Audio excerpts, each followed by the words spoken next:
جی السلام علیکم جناب، کیسے ہیں سب دوست؟ خیریت سے ہیں جی؟ تو میں امید کرتا ہوں کہ آپ لوگ بخیر و عافیت ہوں گے۔ یکم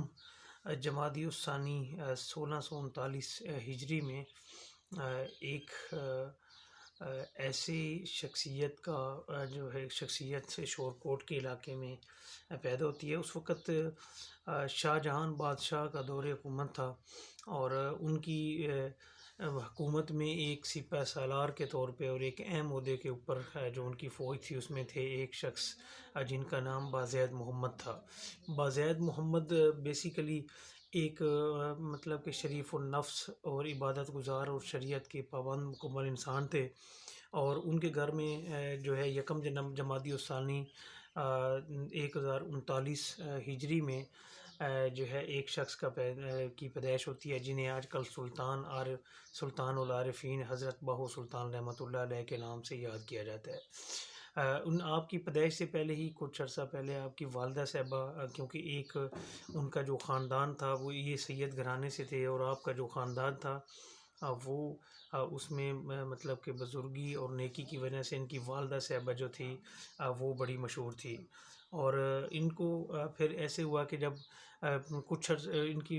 حضرت سخی سلطان رحمۃ اللہ علیہ کی پیدائش سے کچھ عرصہ پہلے ہی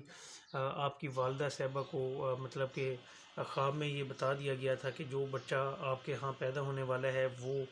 کوئی عام بچہ نہیں ہوگا، بلکہ وہ دنیا میں اپنا نام بھی کمائے گا اور ساتھ میں کوئی عام نہیں ہے۔ تو آپ کی جو والدہ تھی ان کا نام راستہ بیگم تھا، اور راستہ جو تھی وہ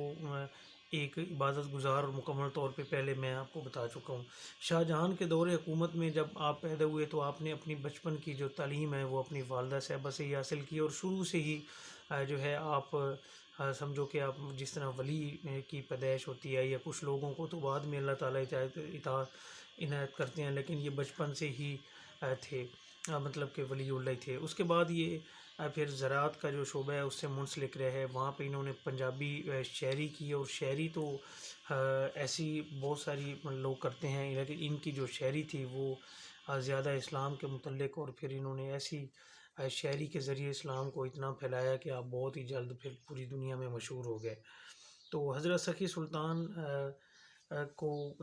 یہ کیونکہ سید خاندان سے تھے، لیکن اپنی پوری زندگی میں انہوں نے کبھی سید نہیں کہلایا، کیونکہ یہ اس قسم کی جو ہے وہ نہیں کہلاتے تھے، اور بالکل بھی کوئی ان کے اندر بالکل شریف اور اس قسم کی ان کی زندگی تھی۔ اور اللہ تعالیٰ نے ان کو اتنے زیادہ جو حسن تھا نورانی، اور جو عبادت کی وجہ سے، اور چہرے کے اوپر کہتے ہیں پیشانی اس طرح چمکتی تھی کہ کوئی بھی غیر مسلم اگر آپ کی طرف نظر پھرتا تو وہ مسلمان ہو جایا کرتا تھا۔ یہ عالم تھا آپ کی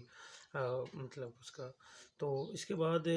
اسی یکم جمادی الثانی کو یکم مارچ جو بنتا ہے، یکم مارچ 1691 کو ان کا پھر وصال ہوا۔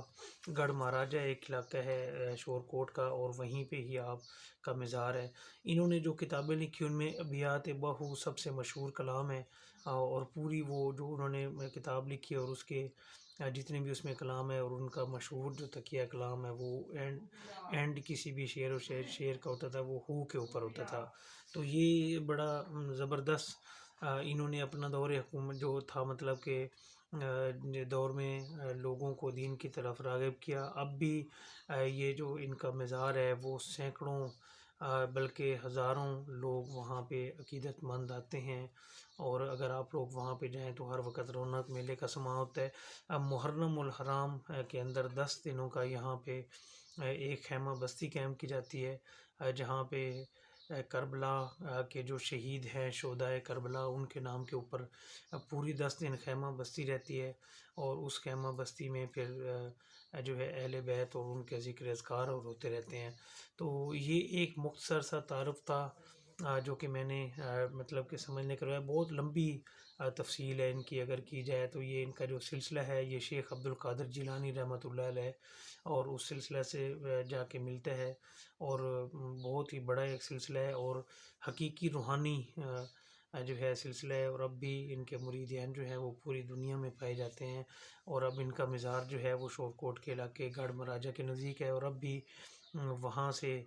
یہی سمجھ لیں کہ دین اسلام کی خدمت اب بھی جاری ہے۔ یہ میرا ایک پیغام تھا جی، ایک چھوٹا سا کلپ تھا جو کہ آپ لوگوں کو مجھے امید ہے کہ اچھا لگا ہوگا۔ Thank you.